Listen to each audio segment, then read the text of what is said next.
There's an element of socialization that I'm trying to explore too. I was on an interview for a friend of mine. He's doing a podcast around politics, and we were talking about the ways the term DEI has been weaponized. And so I was just talking about how we've all been socialized with these different messages. And so there's an element of socialization, and particularly from those places where we're marginalized. I want to know from folks, what has been your journey of resisting the negative messages that you've gotten about yourself that we've gotten? Because there are also folks who are out there listening, and everybody is on a different place in that journey.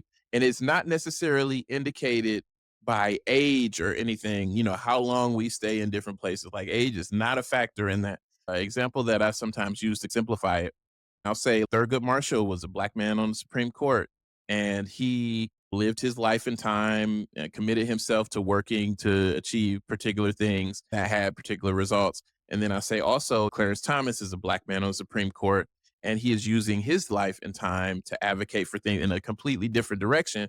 And so when it comes to socialization, I'm really wanting to learn from people or just hear how they're navigating the ways they've been socialized about themselves, how they resisted internalized oppression to where, and maybe it's my own personal commentary, but I feel like Clarence is one of those folks where it's just, I want to be chosen and accepted so bad.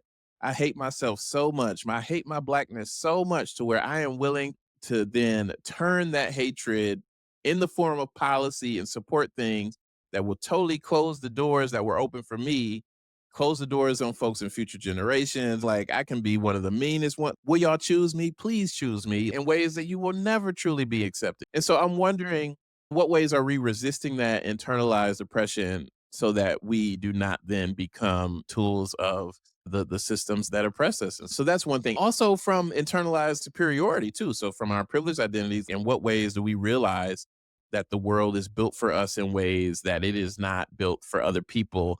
And then one, when do we learn that? And then what do we then decide to do with that information? How are we staying in it? So for people who were like, you're a white person and you understand racism as an issue, but you didn't always know that. We're talking about it right now in this single conversation. But if you want to, outside of this conversation, you don't ever have to think about this again. But for some reason, you are thinking about it. What is it that keeps you coming back? How did you get to that place? And in my interview so far, I've talked with a person who does a lot of work in violence prevention and addressing patriarchy and white supremacy. And he talked about going from, okay, it's embarrassing for me to admit, but I was one of those white people who thought affirmative action was reverse racism, and talked about, but it's important for me to share this is where I was because people see me now. I'm doing these TED Talks, I'm doing all these things, but it's important for me to share that this is where I started. These are some of the events that pushed me in this direction that I'm in now. Because people who are listening, there might be people who are in a similar place, and this could be something that could be helpful to them. So, socialization, I'm trying to understand.